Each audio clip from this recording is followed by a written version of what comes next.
Welcome back to Muse. Chef Marcus Samuelson is acclaimed for the glorious cuisine he serves at Aquavit, New York's premier Scandinavian restaurant. Raised in Sweden, he was born in Ethiopia, and now he's gone back to his roots here at Merketo 55. John Mariani spoke to Samuelson about creating high-end African food.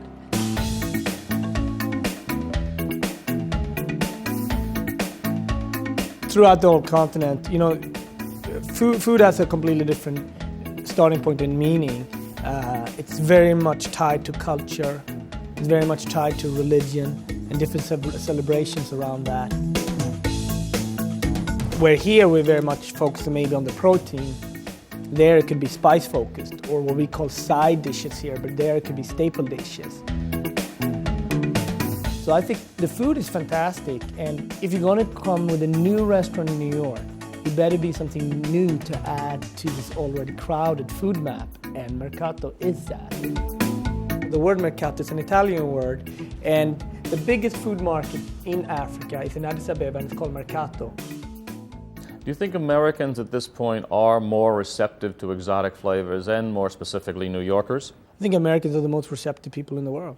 I think I look at this I've always been amazed by how we can have political confrontations with countries, but yet we flock to the restaurants, and I think that's fantastic.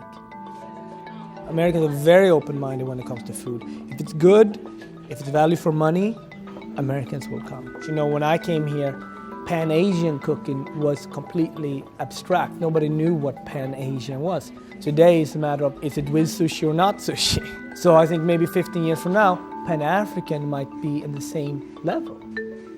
Why not?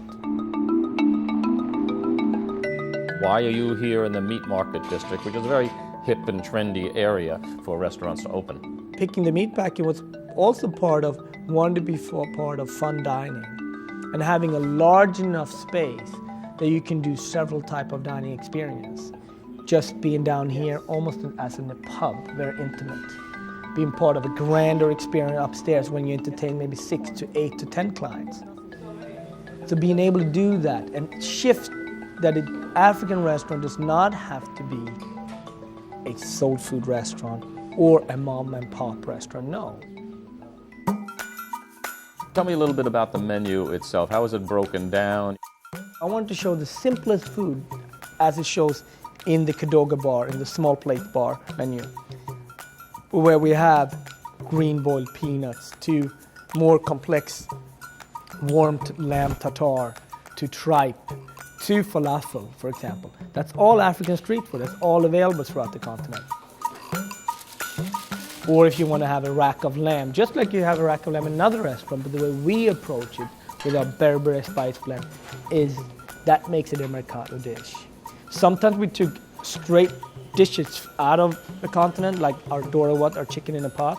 It's just like you would eat in an Ethiopian restaurant. But most of the times, we start with an original African recipe and making it ours, what we think is a good palate for this market. Now, as you said, New Yorkers are very, very adventurous, and Americans, but you said you're being served things like tripe and some of the more exotic. How is that going? How is that being received? Well, just like anything, when you were part of the revolution when sweetbread became an everyday thing, right? Or veal brain. So sometimes you have, I think, as long as you have both. Now you're giving the customer option. If you would only have tripe, I don't think that would go very well. But as long as you give people options in price, in portion size, in curiosity, in terms of different levels of mix. Do you think you can roll this out to other cities in America? I would love for every city to have a Merketo, because I think it just makes a better food town by have, a unique restaurant. But we're too young. I would love it, but it's too early for me to say.